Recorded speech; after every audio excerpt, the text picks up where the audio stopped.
दम छ ल अब खरानी बनाएर टिओबी को सदस्य भएर घण्टीका साथीहरू हो, तिमीहरूको दयामा जितेको होइन, तिम्रो घण्टीलाई 421 वटा जुम्लामा रोक्नुको।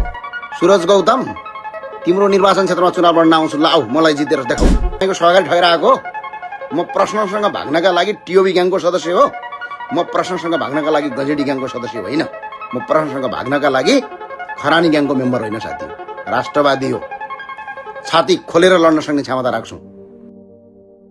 राति जब धेरैजसो नेपालीहरू सुत्ने तर्खरमा थिए तब सामाजिक सञ्जालमा एउटा नयाँ भुइँचालो गयो। रापरपाका प्रवक्ता एवं सांसद ज्ञानेन्द्र साई वैदेशिक भ्रमणकै क्रममा मध्यरातमा अचानक फेसबुकमा लाइभ आए र उनी यसरी गर्जिए कि केही घण्टामै त्यो भिडियो टिकटक र युट्युबको ट्रेन्डिङमा छायो। विरोधी दलका समर्थकहरूलाई लक्षित गर्दै उनले पोखेको यो आक्रोश अहिले नेपालको इन्टरनेटमा सबैभन्दा तातो बहसको विषय बनेको छ। ज्ञानेन्द्र साई कुनै ठूलो राजनीतिक विरासतबाट आएका नेता हैनन्। उनी त नेपालको सडकमा व्यापक बेथिति र भ्रष्टाचार विरुद्ध क्यामेरा बोकेर उत्रिएका एक अभियन्ता थिए। पुराना नेताहरूसँग आजित भएका जनताका लागि उनको आक्रामक भाषणले युट्युब र फेसबुक मार्फत एउटा बलियो आवाज दियो। युट्युबमा आउने करोडौं भ्युज नै उनको राजनीतिक शक्तिको जग बन्यो र त्यही शक्तिको बलमा उनी जुम्लाबाट भारी मतका साथ निर्वाचित भएर संसद भवनसम्म पुगे। सम्माननीय सभामुख महोदय, एउटा हाम्रोतिर गीत छ, कर्णाली पारी छैन खेतबारी झमतारा झमझम भन्ने गीत छ। सभामुख मार्फत म भौतिक मन्त्रीलाई भन्न चाहन्छु, तपाईँ नेपालको मन्त्री हो कि धनुषाको मन्त्री हो? है, डाटा छ मसँग, हावामा बोलेको छैन।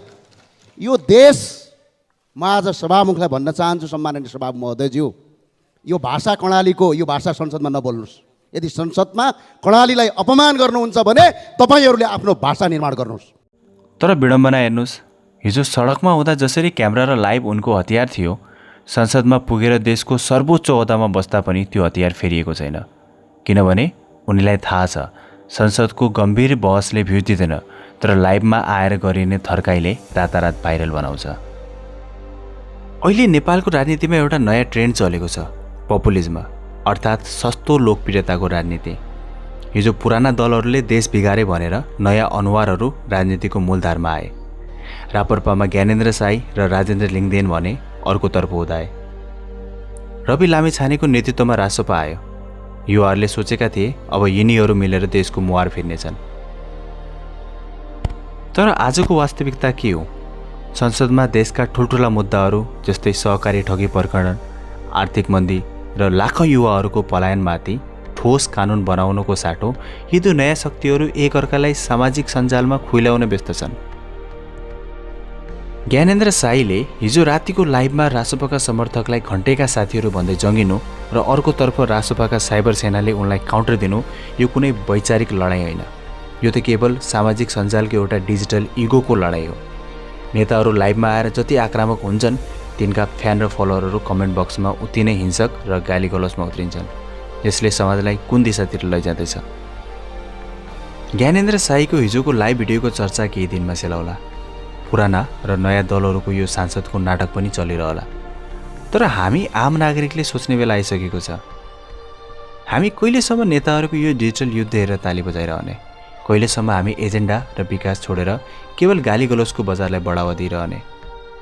दशकौँसम्म देशलाई व्यथितिमा धकेल्ने पुराना राजनीतिक दलहरूमाथि यस्तो कडा आलोचना र खबरदारी हुन आजको समयमा एकदमै आवश्यक छ। किनभने जबसम्म पुराना गल्तीहरूमाथि औँला उठाइँदैन तबसम्म सुधारको बाटो खुल्ने छैन। तर आलोचना गरिरहँदा हामीले आशाको त्यान्द्रोलाई पनि छुट्न दिनु हुँदैन।